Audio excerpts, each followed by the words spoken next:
शस्त्र परवाना धारकांविरोधात मोठी कारवाई करत पिंपरी चिंचवडचे पोलीस आयुक्त विनय कुमार चौबे यांनी राष्ट्रवादी काँग्रेसच्या एका माजी स्वीकृत नगरसेवकासह 15 जणांचे पिस्तूल परवाने रद्द केले आहेत.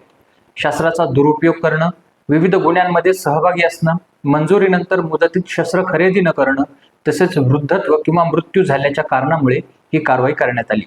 याशिवाय नवीन शस्त्र परवाना मिळवण्यासाठी अर्ज केलेल्या तब्बल 68 जणांचे अर्ज पोलीस आयुक्तांनी फेटाळले आहेत.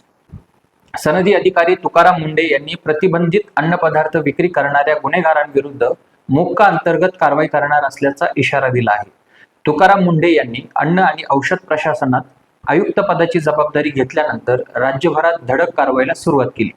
मुंढे यांच्या नेतृत्वाखाली अन्न व औषध प्रशासनानं प्रतिबंधित पान मसाला, गुटखा, भेसळयुक्त अन्नपदार्थाविरोधात कारवाई करीत राज्यभरातून कोट्यवधीचा साठा जप्त केलाय. पुणे शहर आणि उपनगरांमधील अंतर्गत रस्त्यांवरील वाहतुकीचा ताण कमी करण्यासाठी आणि सर्वसामान्य नागरिकांना दिलासा देण्यासाठी पुणे शहर पोलीस आयुक्तालयाच्या हद्दीत जड व अवजड वाहनांना प्रवेश बंदी करण्यात आली आहे.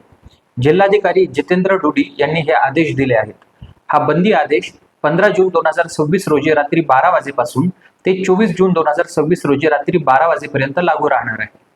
वाहतूक पोलिसांनी दिलेल्या प्रस्तावावर पुणे ग्रामीण पोलीस अधीक्षकांशी चर्चा करून प्रायोगिक तत्वावर वाहतूक वळवण्याचा निर्णय जिल्हाधिकारी जितेंद्र डुडी यांनी घेतलाय.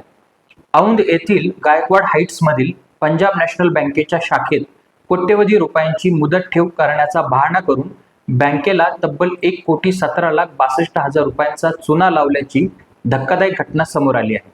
सायबर गुन्हेगारांनी विविध नामांकित रिअल इस्टेट व स्टुडिओ कंपन्यांचे बनावट लेटर हेड तयार करून बँकेच्या मुख्य महिला मॅनेजरचा विश्वास संपादन केला आणि बँकेच्या प्रणालीतून पैसे ऑनलाईन वर्ग करून घेतले.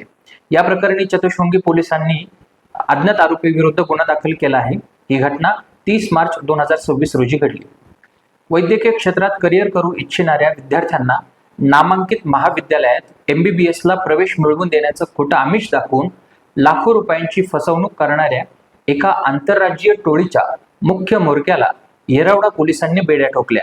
आरोपीने एज्युबिओ लर्निंग सोल्युशन्स प्रायव्हेट लिमिटेड या बोगस कंपनीच्या नावाने पुणे, मुंबई आणि हैदराबाद सारख्या मोठ्या शहरांमध्ये जाळं पसरवलं. तब्बल 40हून अधिक विद्यार्थ्यांचं शैक्षणिक उद्ध्वस्त केलं. या प्रकरणी तेलंगणामधील आदित्य कुमार उर्फ अरविंद प्रकाश कुमार आरोगोंडा याला अटक करण्यात आली आहे.